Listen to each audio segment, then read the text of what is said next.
Olá, sejam bem-vindos a 21 Training Coaching. Lhes fala Douglas Suchinski, esse é o nosso tradicional informe semanal para índices americanos e europeus, válido para esta semana, que vai de 29 ao 2 de agosto de 2013. Lembrando que todos os dias estamos com o nosso canal Trading ao vivo das 9 ao meio-dia. Basta você entrar aqui em canal ao vivo de segunda a sexta-feira e aqui estaremos. Vamos então com o nosso calendário econômico. Temos aqui dia 29, uma segunda-feira bastante tranquila, sem nenhuma notícia de médio ou alto impacto na zona do euro, apenas às 7 da manhã. Pesquisa sobre o comércio de distribuição para a Inglaterra, volatilidade bastante pontual aí para os pares relacionados à libra esterlina. Nos demais, sessão americana bem tranquila, nenhuma notícia. E já na sessão asiática, às 8h50, produção industrial no Japão e aprovação de pedidos de construção na Austrália. Já na terça-feira também uma sessão bastante tranquila, temos aqui às 3 da manhã, clima do consumidor alemão, na zona do euro, às 6 leilão do bono italiano, volatilidade para o índice italiano apenas, às 9 IPC alemão, e às 11 da manhã, confiança do consumidor nos Estados Unidos, esta sim uma notícia de alto impacto. Já na quarta-feira, sim, começando às 3h45 da manhã, gasto do consumo francês, volatilidade para o CAC 40, 4,55 taxa de desemprego na Alemanha, mudança de desemprego também na Alemanha. E temos aqui também já na sessão americana, assim, algumas notícias já de maior impacto. Às 9h15, mudança de emprego não agrícola nos Estados Unidos, produto interno bruto canadense, às 9h30, índice do custo de emprego e também índice de preços dos Estados Unidos, o produto interno bruto às 9h30 também naquele país. Às 3 da tarde, temos taxas de interesses, taxas de juros nos Estados Unidos e declarações da FONC, que vem aí o Sr. Bernanke agitar os mercados nesta quarta-feira. E na sessão asiática temos aí PIB, PMI manufatureiro chinês e também gestão de compras manufatureiro na China, volatilidade para os commodities. Já na quarta-feira, sim, também temos algumas notícias aqui de médio impacto na zona do euro, às 4h40, gestores de compra na Itália, manufatureiro francês, gestores de compra alemão, gestores de compra manufatureiro na zona do euro e gestores de compra na Inglaterra. Às 8 da manhã, taxas de juros na Inglaterra, às 8h45, taxas de interesse, taxas de juros na zona do euro, pedidos de desemprego nos Estados Unidos às 9h30, conferência de imprensa do Banco Central Europeu, dando declarações aí o Sr. Draghi, pedidos contínuos de desemprego às 9h30 nos Estados Unidos e às 11, índice manufatureiro americano, as principais notícias desta quarta. Na quinta-feira também, na sexta-feira também temos aqui às 9h30, mudança de emprego não agrícola nos Estados Unidos, gasto pessoal e taxa de desemprego também naquele país.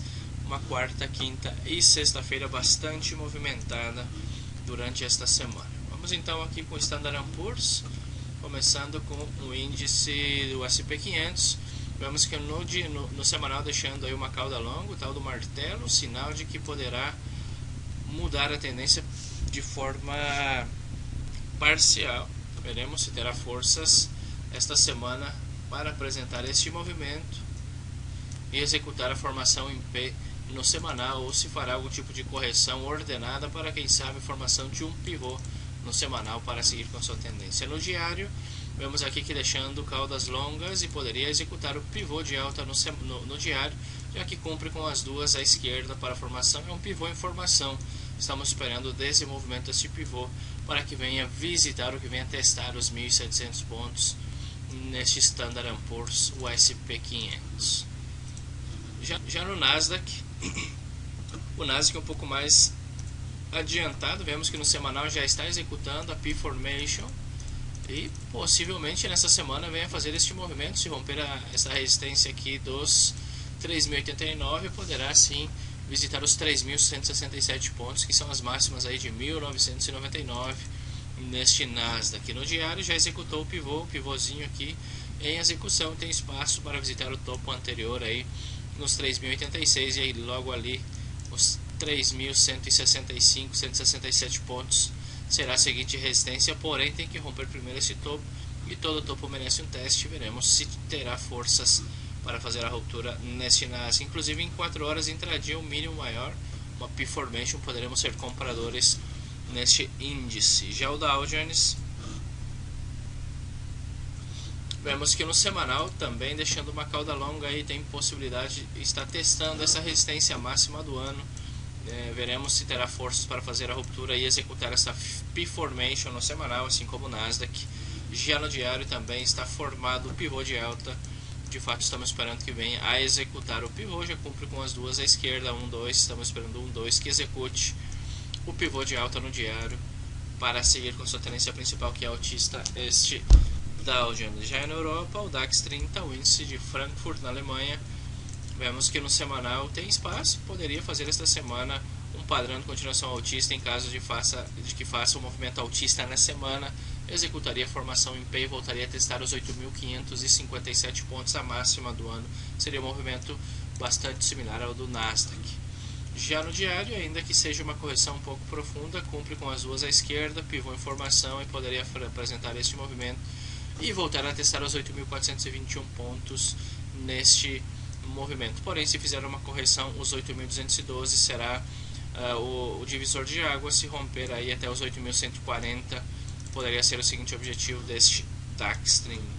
Já o K40, o índice de Paris, vemos que no semanal está aí atacando essa diretriz baixista. Se romper os 4.000 pontos, 4.054, próximo objetivo. Lembrando que essa semana temos declarações aí do Banco Central Europeu e também do Banco Central Americano, que podem realmente influenciar tecnicamente nos índices, ou seja, que os padrões que vemos tecnicamente podem ser desconfigurados pelas declarações do senhor Draghi e do senhor Bernanke. Que também temos outro lado que poderá ajudar, ou seja, fazer com que os índices realmente se mantenham com esta euforia.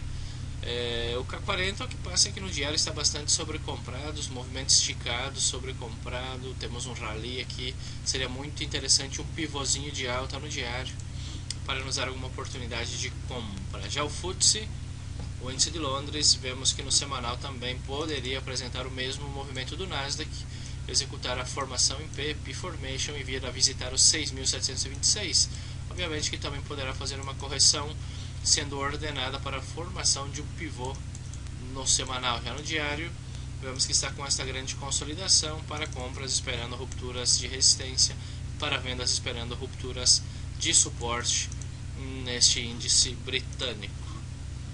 Já o índice australiano, este sim, agora parece que vai fazer a ruptura dos 5.000 pontos. Se fizer um mínimo maior, um pivôzinho de alta acima dos 5.026, intradia poderemos ser compradores com objetivo até os 5.084 pontos. Porém, deve romper primeiro esta zona, esse triplo teto que temos aqui no marco de 4 horas, apresentar um pivô de alta, uma formação em P, o mínimo maior acima dessa zona intradia, seja em 1 ou 4 horas, para validar uma compra.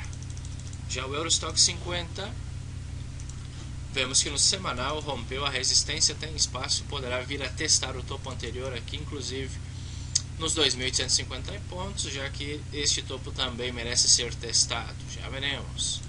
No diário, deixando aí também colas sombras aí, cauda longa, tem espaço até os 8.787, veremos se terá forças para fazer esta visita. Muito bem, vamos fechando aqui com o índice Nikkei, o índice do Japão, o índice de Tóquio.